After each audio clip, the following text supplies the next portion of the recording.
Okay, let's go. Number 1. The Biological Trap of Tutankhamun's Tomb. The year is 1922. You're one of Howard Carter's team on November 26th, kneeling in the antechamber dust of a tomb that has been sealed for 3,300 years. The air is different before you can name why. Not sulphurous. Not the familiar rot of an old excavation. Something quieter, the stillness of a space that has been closed since before your civilization existed, since before Rome, since before Greece was written. Carter pierces the sealed doorway with a candle. Heat from the interior rushes out past his arm. He holds the flame into the gap and waits to see if it will be pulled inward by bad air, which would mean carbon dioxide and death. It stays steady. He leans in. Lord Carnarvon is behind him. Can you see anything? Carter's voice, when it comes, is barely controlled. Yes, wonderful things. What none of them said in that moment was that the air now flowing past Carter's candle had been sealed since approximately 1323 BC. It had not been empty. Lord Carnarvon was dead within 5 months. April 5th, 1923, blood poisoning from an infected mosquito bite on his cheek, a bite he had opened while shaving. The official cause of death is not disputed. The timing is what 1923 medicine could not interrogate. Carnarvon had survived a severe automobile accident in 1901 that left him with chronic pulmonary scarring. His lungs were already damaged. He was precisely the vulnerability profile that Aspergillus niger targets. In 2010, microbiologist Dr. Caroline Stenger published a detailed analysis of pathogenic organisms recovered from Egyptian royal tombs of the New Kingdom period, including samples from KV62, the catalog designation for Tutankhamun's burial. She confirmed Aspergillus niger, a mold species that produces aflatoxin and, in immunocompromised patients, causes aspergillosis, a severe pulmonary infection producing acute respiratory hemorrhage. She also confirmed Stachybotrys chartarum black mold and Clostridium histolyticum bacteria. These were not introduced by the 1922 excavation. They were present before the door opened. They had been growing in the dark, on the food offerings, the linen wrappings, the wooden furniture, the flower garlands, the organic matter of a royal burial sealed, stable, concentrated for 33 centuries. Aspergillus niger spores remain viable in controlled laboratory conditions after more than 100 years of dry preservation. In a sealed, temperature-stable burial chamber with organic substrate and residual moisture from embalming resins, that period extends considerably. The spores Carter's team inhaled on November 26, 1922, had been viable since before Rome was founded. Here's where it gets strange. Carnarvon was the first to die. He was not the last. Arthur Mace, the Metropolitan Museum of Art archaeologist who assisted Carter with the initial clearing of the antechamber, collapsed shortly after beginning his work inside the tomb and died in 1928. His decline dated to the period of his time in the burial. Hugh Evelyn White, an Egyptologist who visited in 1922, took his own life in 1924 and left a note, "I have succumbed to a curse which forces me to disappear." Georges Benedite, a French archaeologist who entered the tomb and worked briefly on artifact documentation, died in 1926 following a physical collapse at another site. Arthur Cruttenden Mace's personal physician's notes preserved in the Metropolitan's archive describe progressive respiratory deterioration, fatigue, and a recurring lung condition that developed in the months after his tomb work and did not respond to standard treatment. At least 8 people associated with the 1922 opening died within a decade. The mainstream position is that this reflects coincidence and confirmation bias. Howard Carter himself lived to 64 and appears frequently in the debunking literature, but Carter worked in well-ventilated above-ground conditions during most of the excavation. He was not the one crouching in the sealed inner chambers. What the coincidence argument does not address is the specific organism Dr. Stenger identified, the specific pulmonary vulnerability of the specific first victim, and the specific mechanism by which a 3,300-year-old sealed biological ecosystem behaves when introduced to an unprotected human lung. The ancient Egyptians understood this ecosystem. The Ebers Papyrus, dated to approximately 1550 BC, and drawing on medical knowledge substantially older than that, describes mold-related illness with detail accurate enough that modern dermatologists have identified specific Aspergillus presentations in its case descriptions. The Edwin Smith Papyrus, roughly contemporary, documents procedures for wound contamination that demonstrate working knowledge of pathogenic transmission. These were not people who did not understand that organic matter in enclosed spaces generates dangerous conditions. They understood exactly. They packed the burial with food, garlands, linen, wood, biological substrate, organic material sufficient to culture a thriving ecosystem of pathogenic organisms, and they sealed the door. They created the conditions. They closed the door. The tomb of Tutankhamun is open to visitors today, roughly 600 per day. Certain inner chamber sections and original organic material storage areas require special clearance from Egypt's Ministry of Antiquities. Officially, the restrictions protect artifacts from humidity introduced by visitors. Dr. Stenger's analysis confirmed the mold is still present in measurable concentrations in the sealed corner chambers. The organisms that have been waiting in the dark since 1323 BC have had one additional century to grow since Carter opened the door. The trap didn't kill everyone. That's what makes it a trap rather than a coincidence. The next one was documented before anyone tried to enter it. The warning had been in writing for 2100 years before the first modern instrument confirmed it was accurate. Number 2. The Crossbow Mercury Array. The year is 91 BC. You're Sima Qian, court historian of the Han Dynasty, and you're writing the Shiji, the records of the grand historian, drawing on accounts from people who helped construct the tomb of the first emperor, who died in 210 BC, more than a century before your pen touches paper. These accounts have been preserved, cross-referenced, verified by institutional memory. You write one sentence about the tomb's interior mechanisms with the specificity of a man who has no reason to embellish something that already requires none. Automatic crossbow mechanisms were installed throughout the tomb passages to shoot anyone who entered. You write about Mercury rivers following the courses of the Yangtze and the Yellow. You write about a ceiling painted as the night sky. You write about craftsmen sealed inside with the mechanisms because they knew too much to be permitted to leave. Then you set down your brush and move on to the next entry in the history of China because this is just one tomb among many you're documenting. The sentence sits in the Shiji for the next 2100 years. In 2016, a team of geophysicists confirms, with instruments you never imagined, that you were correct about everything. They do not go inside to confirm the crossbows. There is a specific reason for that. Qin Shi Huang unified China in 221 BC. He declared himself its first emperor. He commanded 700,000 workers for the construction of his burial complex, a site covering approximately 22 square miles in the foothills of Mount Li, near modern Xi'an. At its center, a man-made earthen mound, 249 feet tall and nearly a mile in circumference, that has stood since 210 BC. It has not been opened. Sima Qian's description specified flowing mercury. In 2016, a research team from multiple Chinese and international universities published findings in the journal Archaeometry following a comprehensive non-invasive survey of the burial mound's perimeter soil. Mercury concentrations in the soil surrounding the mound registered at approximately 100 times the concentration of the surrounding natural earth. The distribution was not uniform. It was not random. The mercury was organized in channels, concentrated along routes, following a geographical pattern that, when mapped, correlated precisely with the positions Sima Qian had described for the miniature Yangtze and Yellow rivers. 2,100 years after a historian recorded it from second-hand accounts, instruments confirmed it. The mercury is exactly where he said it would be. Here's where it gets strange. In the same year, a separate Chinese geophysical survey team conducting perimeter instrument readings was evacuated from the mound site.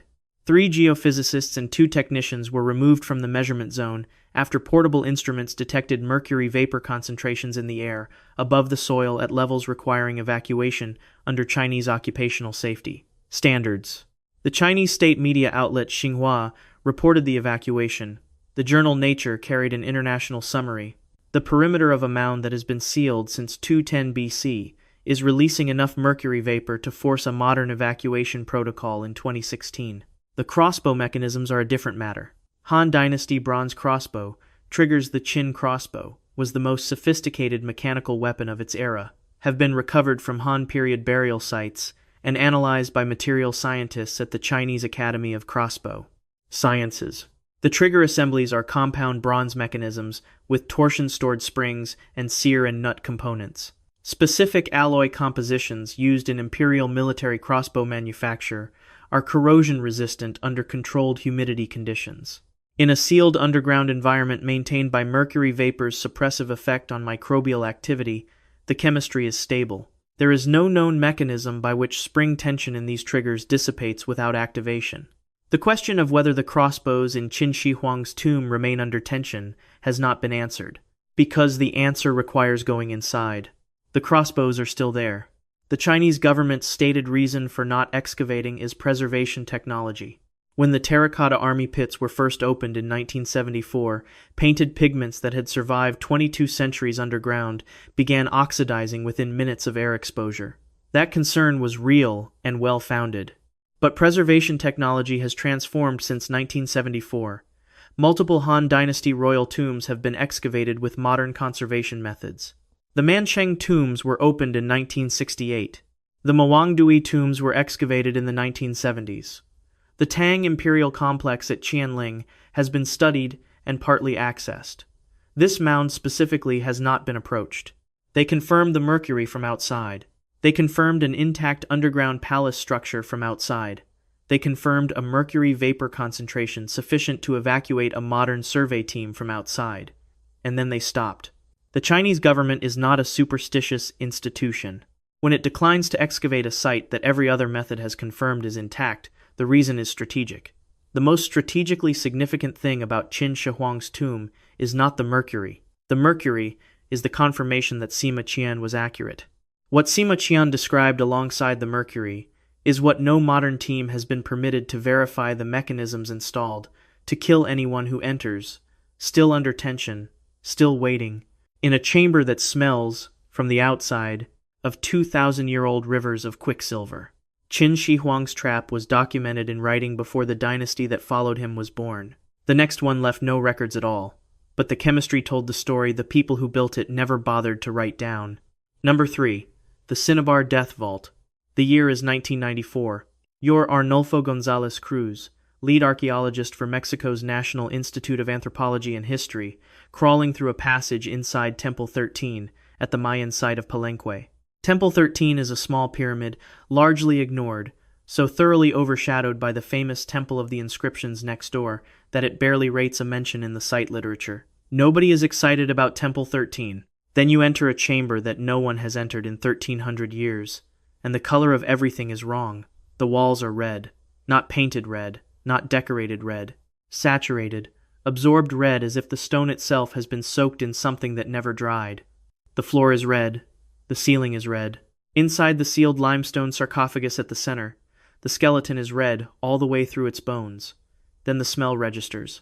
Faint, metallic, like copper coins warmed in a closed fist. You don't name it yet. You will in about 48 hours, when the headache starts and doesn't stop. The sarcophagus contained a woman, estimated 40 to 50 years old at death. She was buried with a jade mask of extraordinary craftsmanship, more than 1,000 jade beads, obsidian blades, and ceramics consistent with the highest tier of Mayan elite burial. Her identity is unknown.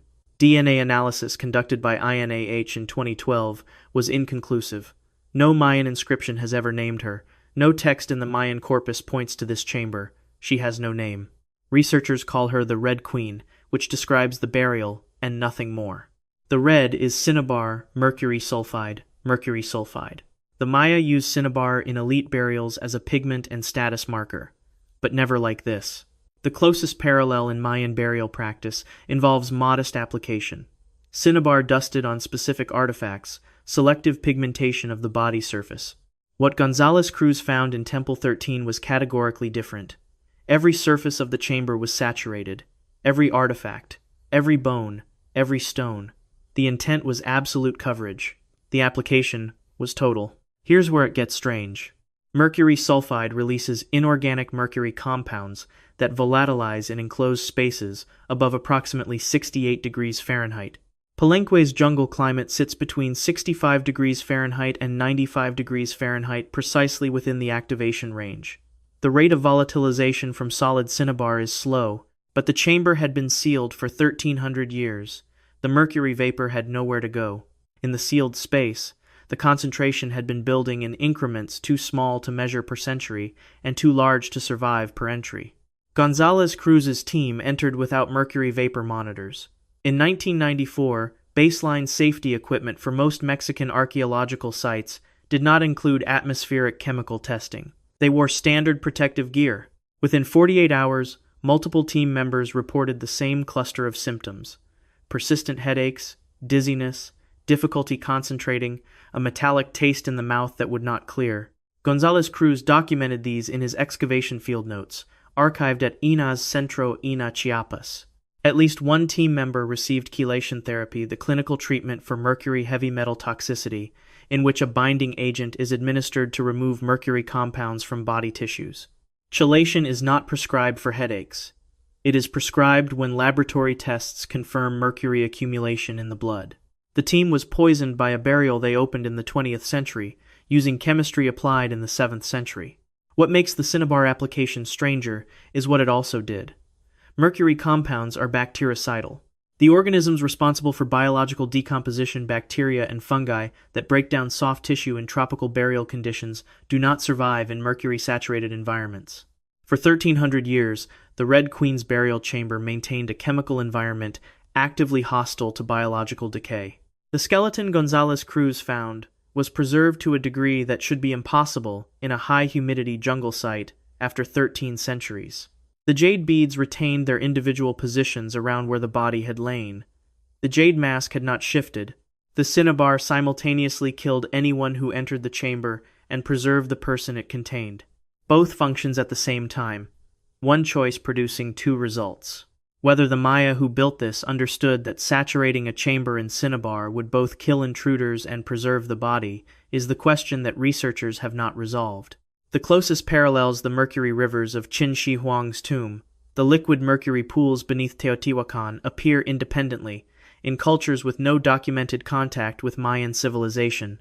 The same material, the same underground deployment, the same result. Independent convergence on identical solutions, or something more connected. The sealed chamber cannot answer that. What the chamber can tell us is what it has demonstrated. 30 years after González Cruz's team entered and was poisoned, the mercury vapor is still present in measurable concentrations. INAH's official documentation of the restriction states this explicitly. Repeated human entry would disturb the chemical equilibrium the ancient chemistry created. The trap is still working. That's the justification for keeping the chamber sealed. The justification is the trap. The innermost burial chamber of Temple 13 is restricted to researchers with special INAH clearance.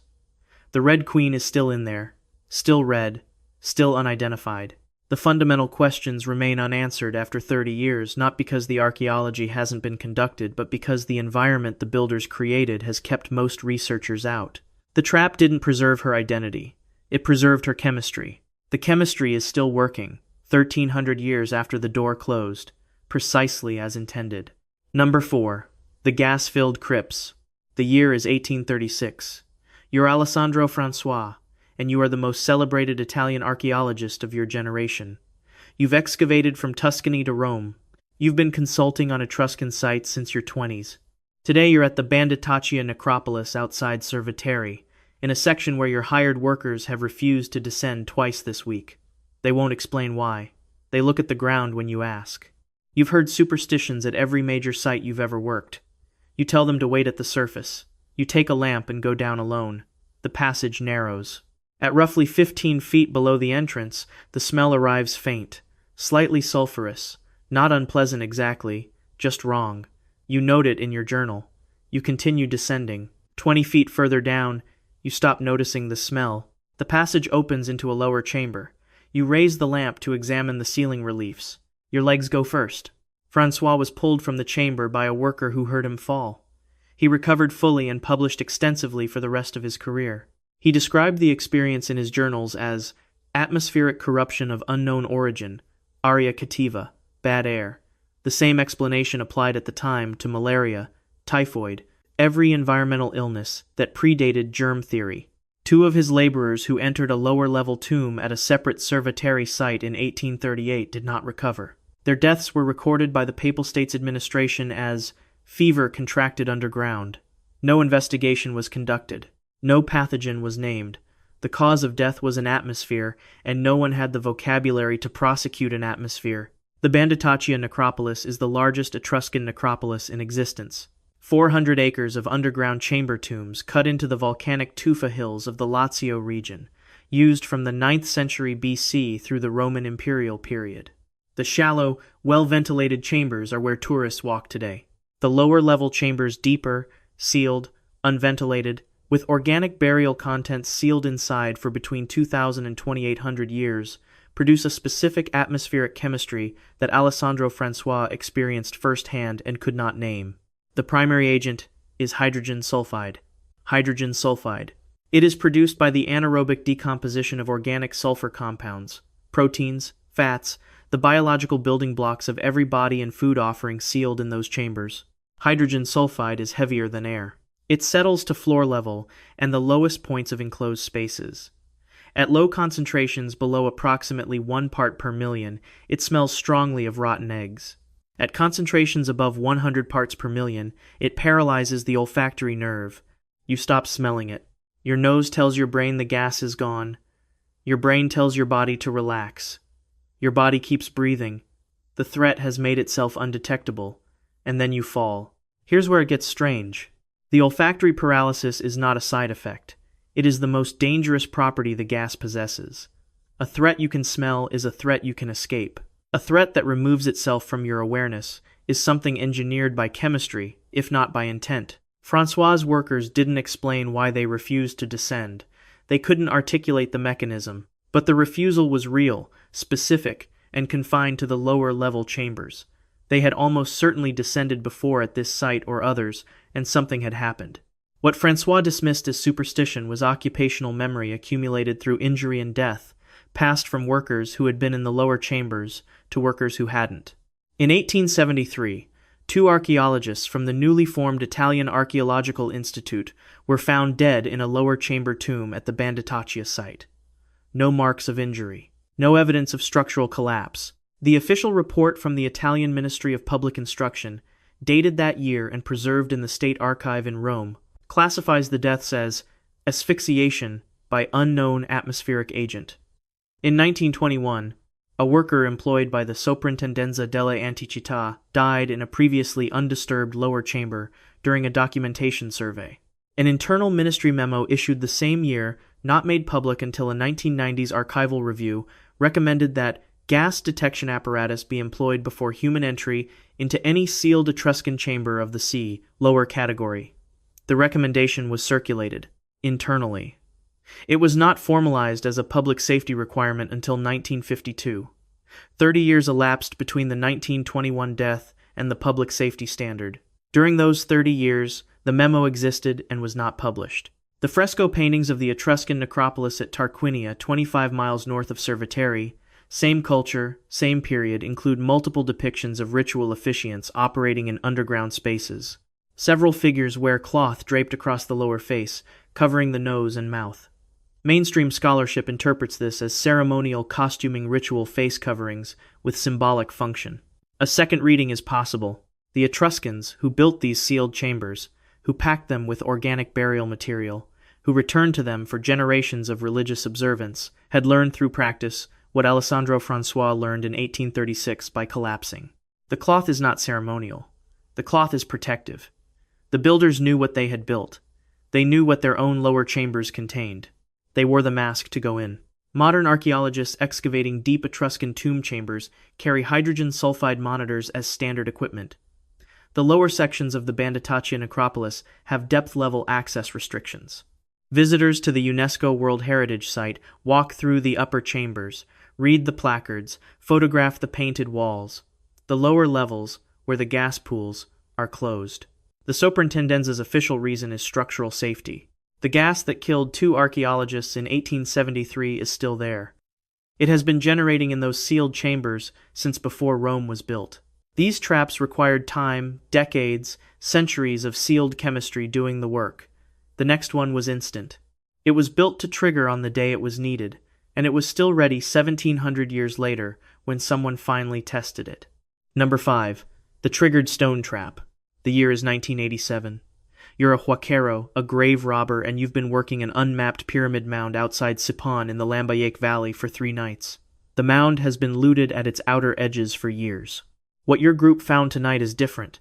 A passage that goes deeper than anything previous looters reached, smelling of something that hasn't been disturbed in a very long time.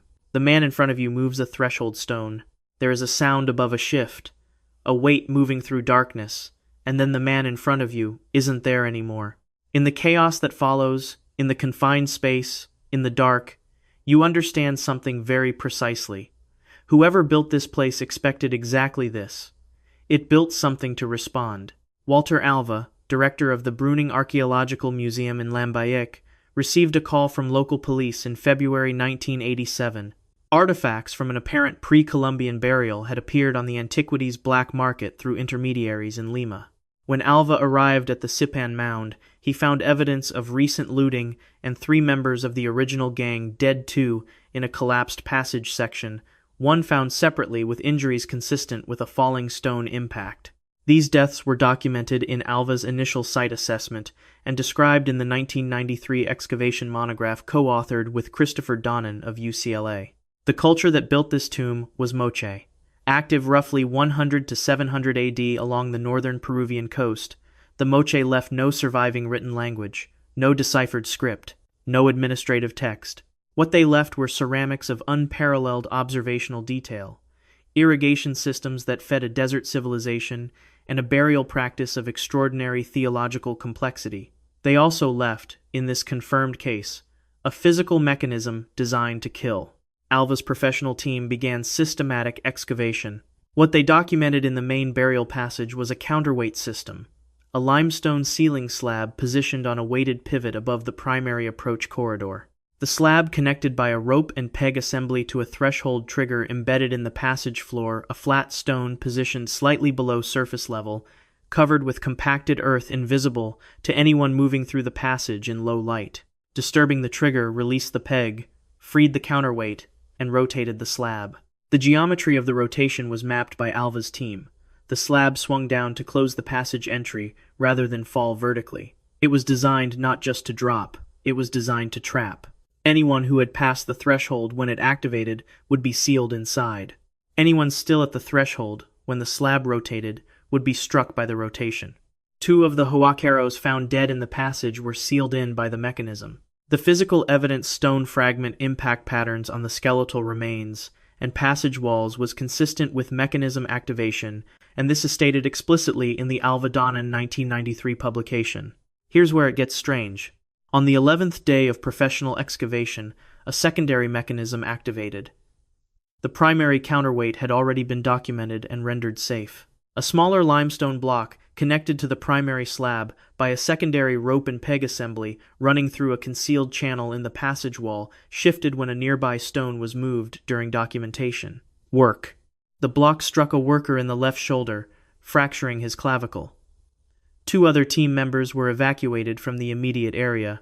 There were 2 mechanisms. The Moche builders had anticipated that a first trap might fail, that someone might survive the primary trap and continue deeper. They built a second one, concealed from anyone examining the first. The tomb also contained what appear to be defensive chemical elements. Ceramic vessels positioned at entry thresholds were found to contain high concentrations of arsenic compounds, documented in the chemical analysis conducted by Peru's Instituto Nacional de Cultura. Whether these were positioned to be inadvertently consumed by intruders or represent offerings with arsenic-based pigment content is not established. What is established is their positioning, at thresholds, not at the altar, not near the main burial area. They were placed where intruders would be. At the end of the burial passage, Alva's team found the richest intact pre-Columbian tomb ever discovered. The Lord of Sipan, the name given by researchers to the individual interred, was buried with 451 unique artifacts. A full gold and silver headdress, a solid gold face mask, gold ear ornaments in the form of warriors holding shields, a hammered gold breastplate, copper sandals, ceramic military figurines arranged in formation. It has been called the King Tut of the Americas. By the standard of intact royal burials in the Western Hemisphere, that description holds. The tomb also contained guardian sacrifice burials, individuals killed and sealed at the doorway to serve as permanent guards. Their skeletal remains, in situ positioning, were documented at multiple access points by Alva's team. The Guardians had been there for 1,700 years. The mechanism had been there for 1,700 years. A culture with no surviving writing built a trap specific enough to distinguish between someone who had passed the threshold and someone who hadn't, and designed two separate mechanisms to address each case. They did this with rope, stone, and geometry, without a written engineering specification. And the trap was operational across 17 centuries without a single maintenance visit. It killed people the first week it was tested. The Lord of Sippen's trap was gravity. The next one uses water, and it has a longer documented body count than any mechanical device. Let me say one thing, and I won't bring it up again. All 50 places like this one are now one book, The Sealed Vault. Yours to keep, easy to gift, and the best way to support this channel. Links below. Let's get back to the video. Number 6. The Sacred Cenote's Underwater Labyrinth. The year is 1967. You're a sedum diver, Club de Exploraciones y Deportes Acuáticos de Mexico, and you're descending into the sacred cenote at Chichen Itza through 65 feet of freefall from the rim, then entering water so dark you cannot see your hand in front of your face. You have a guide rope tied to your waist, running back to the surface, because in this water nothing else tells you where you are. At the bottom of the cenote, 45 feet below the waterline, there are passages. You've been told they're natural cave formations. You've been in enough underwater cave systems to know what natural formations look like. What's in front of you doesn't look natural. The passage ahead appears to continue. It has the visual signature of a passage that goes somewhere. You follow it for 40 feet before it ends in a sealed chamber with no exit. You turn around and swim back. The second diver who follows the branching passage to the left doesn't come back. The sacred cenote at Chichen Itza is 200 feet wide. The water surface sits 65 feet below the rim of the surrounding limestone. The water column is 45 feet deep. Through flooded cave passages below the cenote floor, it connects to the Sac Actun cave system, the longest known underwater cave network in the world, extending more than 215 miles beneath the Yucatan Peninsula. The Maya used this cenote as a religious site for at least 1,200 years. American consul Edward Thompson dredged it between 1904 and 1910, recovering jade carvings, gold artifacts, and the skeletal remains of over 50 individuals, predominantly adolescents and young adults, alive when they entered the water. The cenote was a sacrifice site. The Maya knew its architecture intimately. They had navigated it, mapped it, used it for generations of religious practice. They knew where the passages went. Sedum's Pablo Bush Romero organized systematic diving expeditions in 1954 and again in 1967 and 1968. Romero's published account of the 1967 expedition describes entering flooded cave passages beneath the cenote floor and observing what he characterized as architectural modifications to the passage. Walls, areas where limestone had been removed or repositioned in patterns inconsistent with natural erosion. Stalactite formations that would require thousands of years to develop had been broken away at specific points, creating apparent dead ends in passages that appeared from a distance to continue. Alcoves had been partially filled with stone. The visual information available to a diver entering these passages in zero visibility was systematically misleading. A passage that appears to continue but ends in a sealed chamber is not geology. It is architecture. In 1968, a Mexican university student, working as a volunteer with the Sedum expedition, entered an unmapped passage branching from the main cave system. He was connected by a guide rope to the surface team. The guide rope was later found severed, not cut, severed, consistent with abrasion against a sharp limestone edge inside the passage. His body was recovered 11 days later, in an air pocket chamber approximately 400 feet laterally from the cenote opening, reachable only through a passage requiring multiple direction changes in zero visibility water. He had navigated the passage and could not navigate back. The chamber he died in does not appear on any map of the cave system published before or after his discovery of it. Here's where it gets strange. INAHA conducted a LiDAR survey, light detection and ranging, a technology using laser pulses to map three-dimensional spaces with millimeter precision of the Sac Actun system in 2019. The survey, published in the Journal of Archaeological Science, identified 13 separate locations within the cave passage network, where underwater walls showed tool marks and modification patterns inconsistent with natural formation or erosion. In each location, the modifications created configurations that would be disorienting to an explorer unfamiliar with the passage. Apparent continuations that terminated. Apparent dead ends that concealed true passages. Chambers that appeared accessible but sat downstream of invisible hydrological current zones that would carry a diver off course in darkness. 13 locations. 13 different configurations of architectural deception, all of them inside a cave system beneath a Maya religious site. The Maya modified 13 sections of underwater cave passages beneath the most sacred site in their civilization. The modifications are documented by laser survey. They create a labyrinth that someone who knows the passages survives, and someone who doesn't. The Maya Codex Trochordesianus, the Madrid Codex, contains a passage referencing the sacred cenote, a place where the living may follow the dead only if they are prepared not to return. For over a century, this has been read as religious metaphor, the standard language of sacred site warning. After the 1968 death, after the 2019 LiDAR survey, after the documentation of 13 sites of deliberate architectural modification, a second reading is available. The Madrid Codex is not metaphor, it is directions. Multiple deaths of archaeological and sport divers have been recorded in the Sakaktoon cave system since the 1980s. NIH does not maintain a public database, attributing specific fatalities to specific modified passages. The cumulative count in Mexican National News Archives exceeds 12 since systematic documentation began.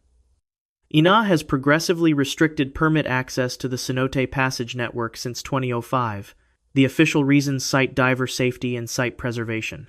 Neither explanation addresses the 13 documented sites of deliberate architectural modification. The cenote's trap is navigation. The Maya built it, and then swam through it for 1,200 years without losing their own people, because they knew exactly where the walls had been moved.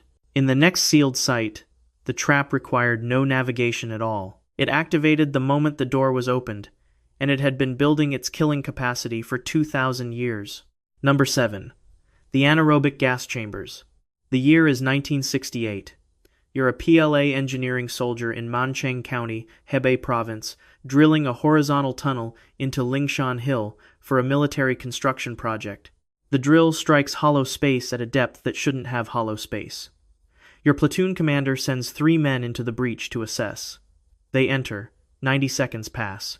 They don't come back out standing. 2 are carried out. 1 is carried out and does not recover consciousness for 4 hours.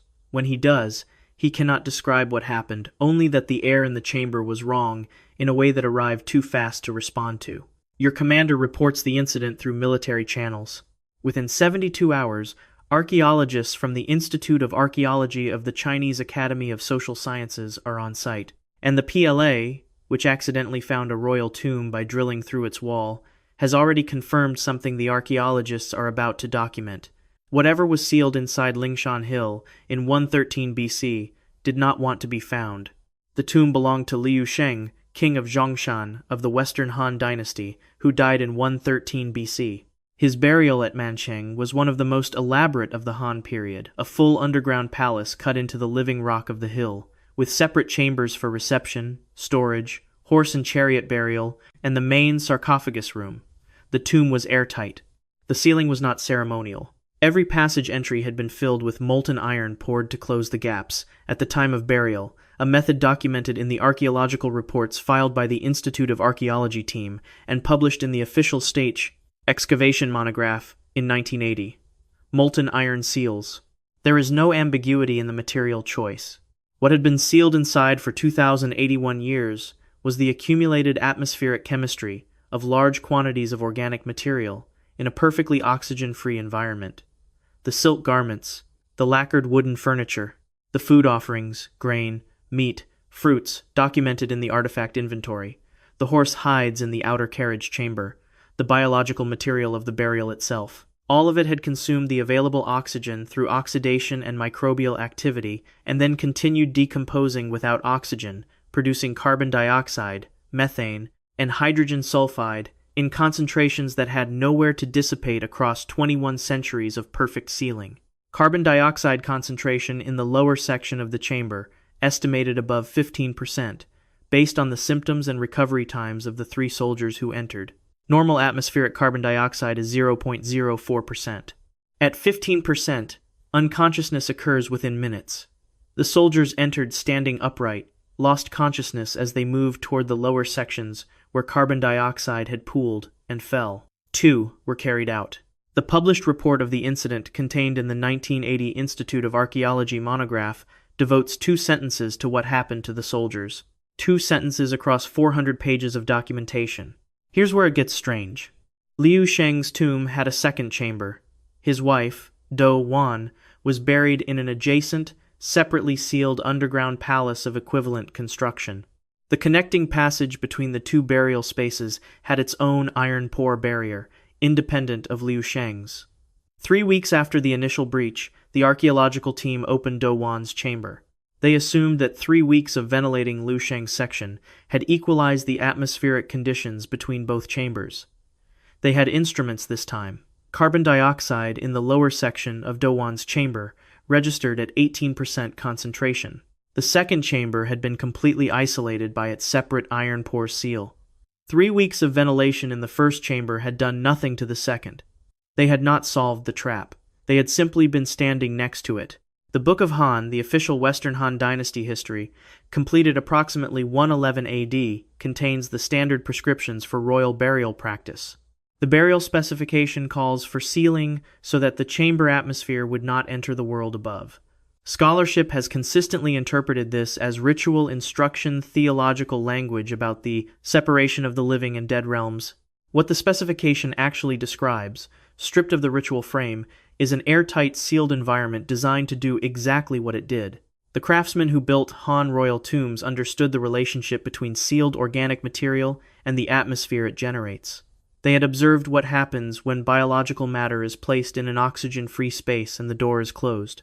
The instruction, so that the chamber atmosphere would not enter the world above, describes an environment that would incapacitate or kill anything that breached it. The ritual frame is the reason it reads as theology rather than engineering. Whether it was both simultaneously is a question the 400-page monograph doesn't raise. Inside the sealed chambers, the archaeologists found 2 jade burial suits. Liu Sheng's composed of 2,498 pieces of jade sewn together with gold wire. Do Wan's of 2,160 pieces. They are considered the finest examples of Han burial craftsmanship ever recovered, preserved with a fidelity that 21 centuries underground should not allow. The anaerobic environment that incapacitated 3 soldiers had maintained conditions inside the chambers close to those on the day of sealing. The jade suits survived because the trap worked. The trap worked because the molten iron seals worked. The seals worked because the people who poured them understood what they were doing, not theologically, chemically. Multiple subsequent Han royal tombs have produced gas incidents when first opened. Current Chinese archaeological protocol requires atmospheric testing before any entry into a sealed Han burial space. That protocol was established after Mansheng. The Han burial specialists who specified the iron pores and the organic material inventory were not building a preservation system and accidentally creating a trap. They were building both. One served the other. The jade suits were the point. The gas was the lock. Number 8. The frozen pathogen vaults. The year is 1929. You're Sergei Ivanovich Rudenko, Soviet archaeologist, and you're standing on the Ukok Plateau in the Altai Mountains at roughly 5,000 feet elevation, looking at a grass-covered mound approximately 75 feet wide that has been here since the 4th century BC. The Pazyryk culture Scythian nomads of the Eurasian steppe built these mounds over log-lined burial chambers sunk into permafrost. You know from prior surveys what permafrost preservation looks like at these altitudes.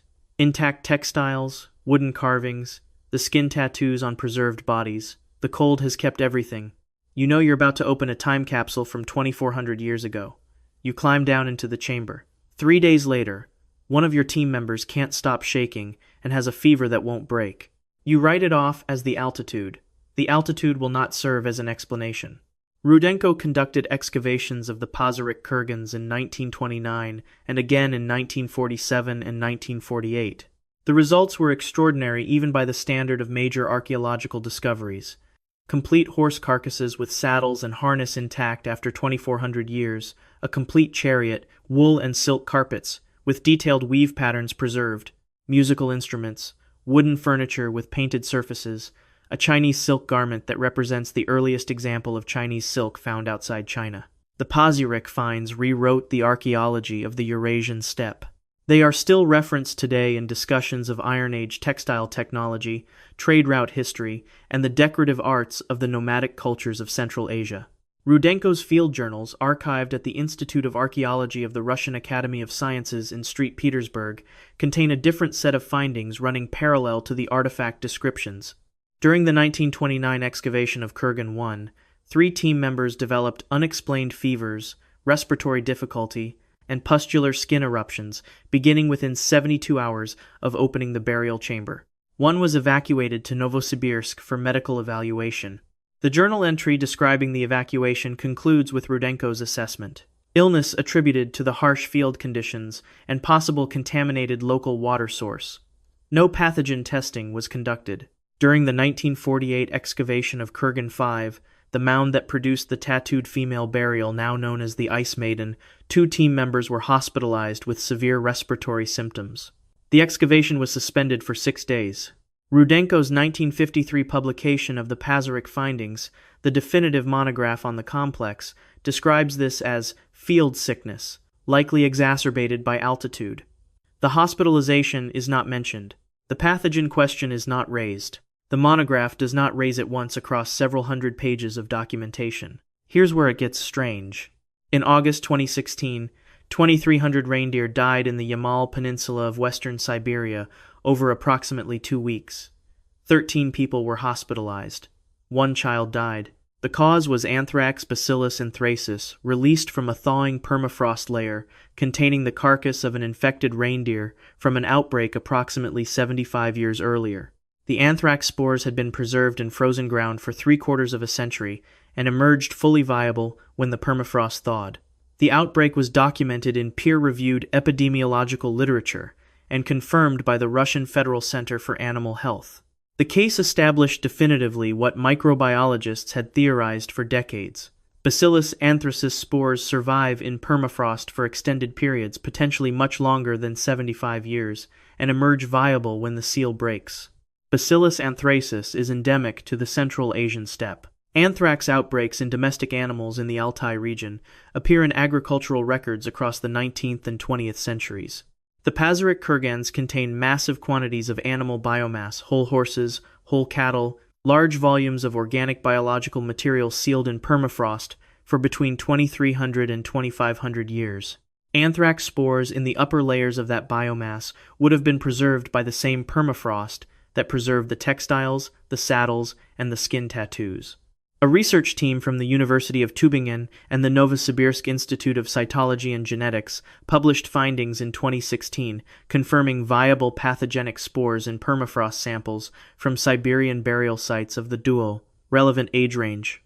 The probability that anthrax was present in the Pazyryk animal burials is evaluated by the institutions that now require biosafety protocols for any new excavation of permafrost-sealed Pazyryk kurgans, which is itself a statement about what those institutions believe the mounds contain.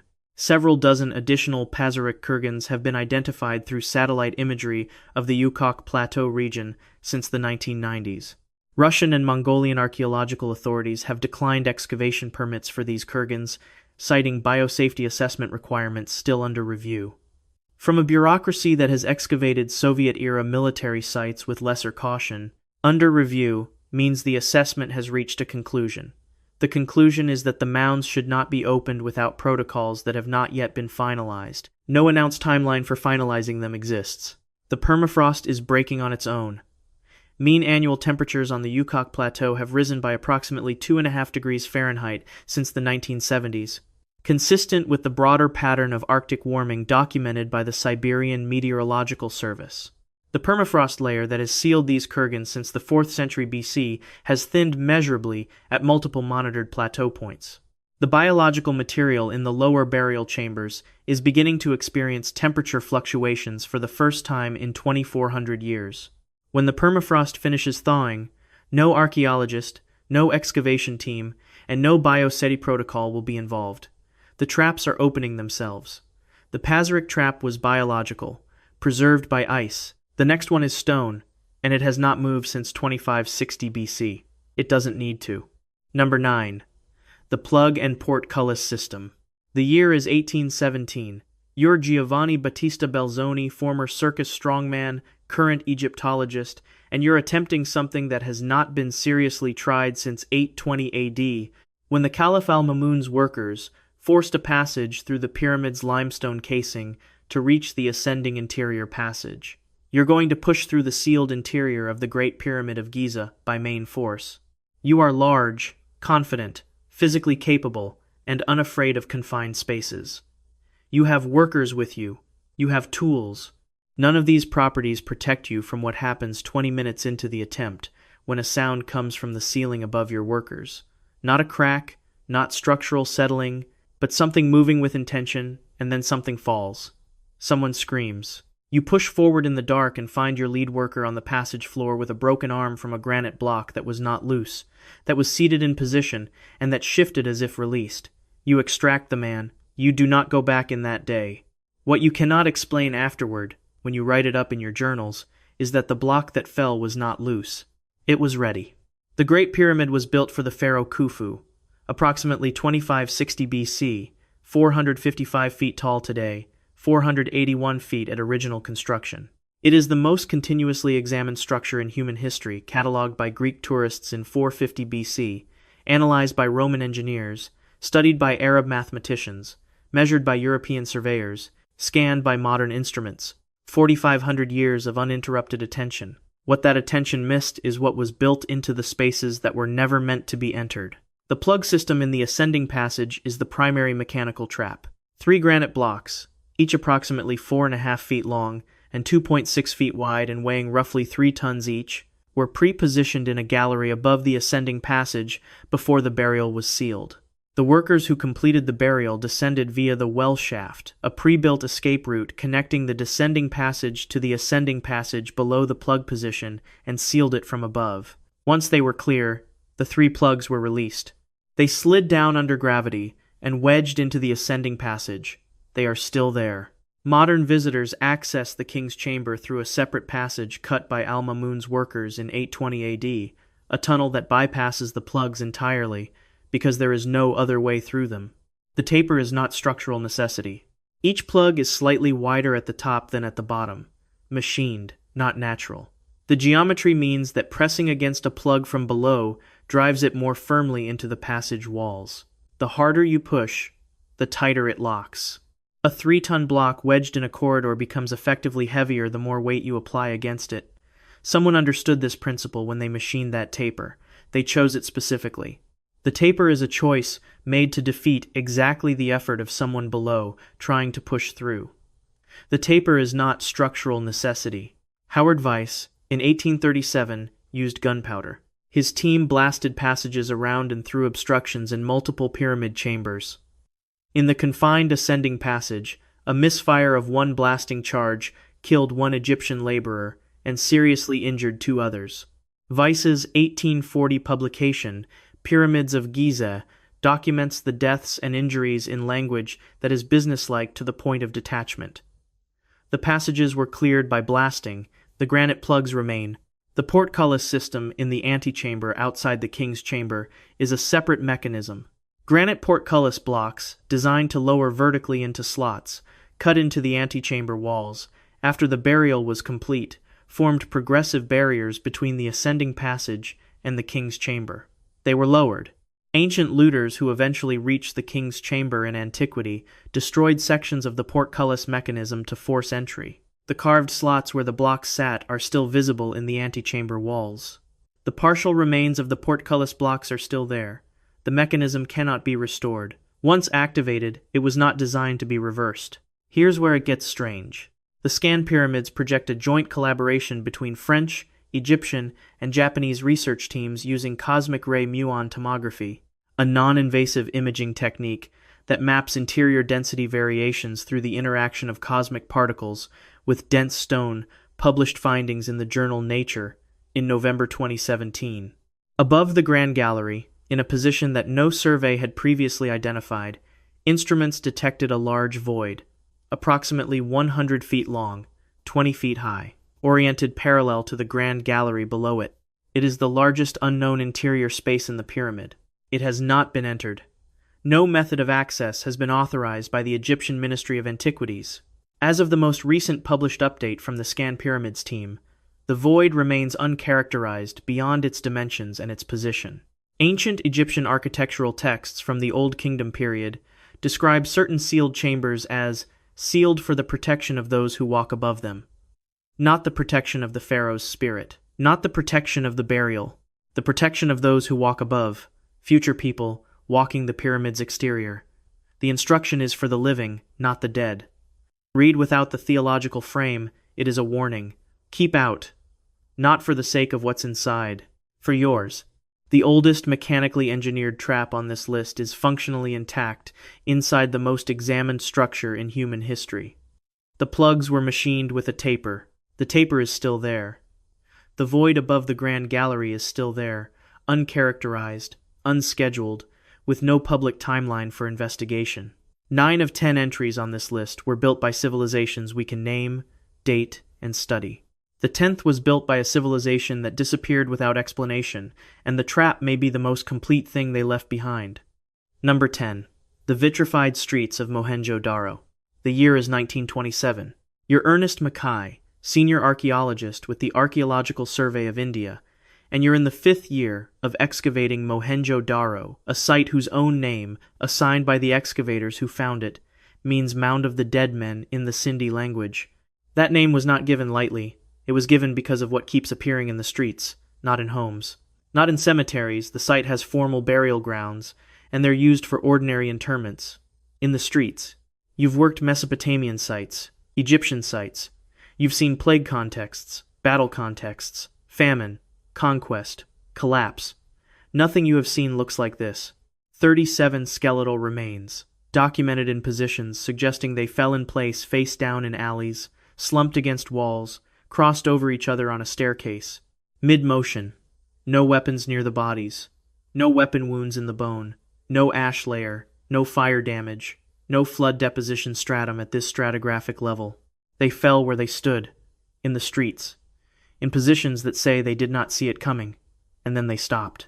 Mohenjo-Daro was identified in 1921 by R.D. Banerjee of the Archaeological Survey of India, who recognized that the irregular mounds of the Sindh floodplain were not natural formations.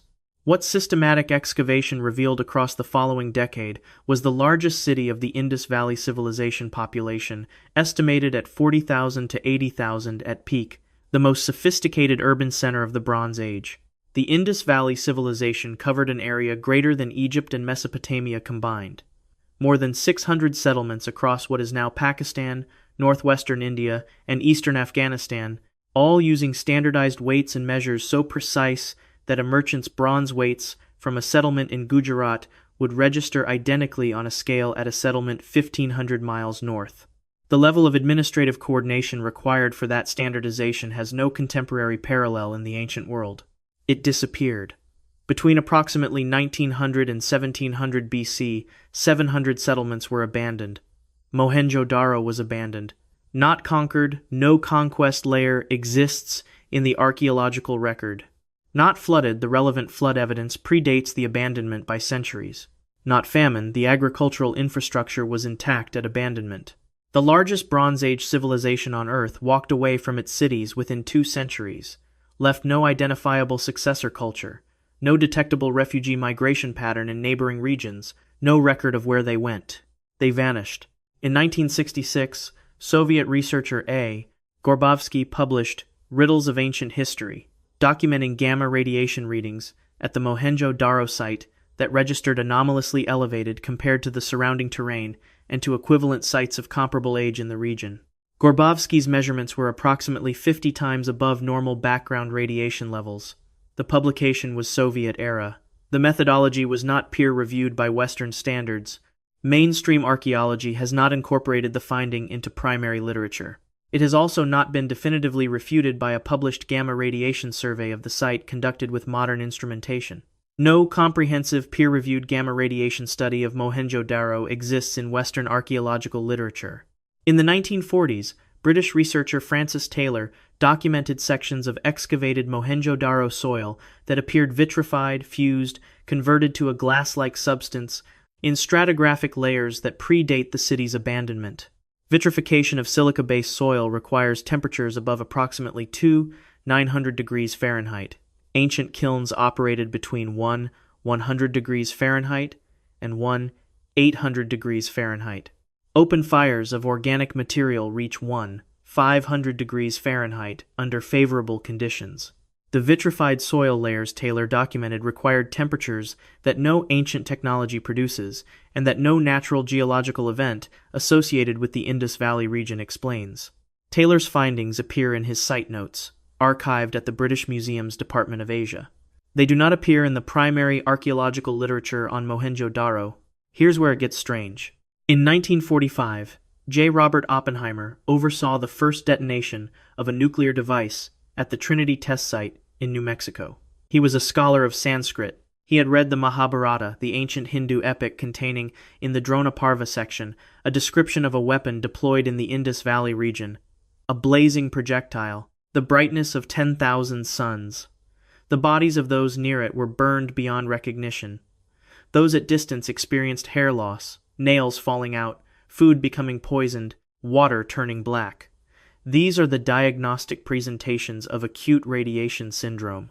When a journalist asked Oppenheimer after Trinity whether this was the first nuclear explosion in history, he answered, "Yes, in modern times." The qualifier, "in modern times." It was noted by multiple witnesses present at the test. It appears in the official Los Alamos historical record. The Pakistani government restricts specific areas of Mohenjo-Daro beyond standard preservation perimeters.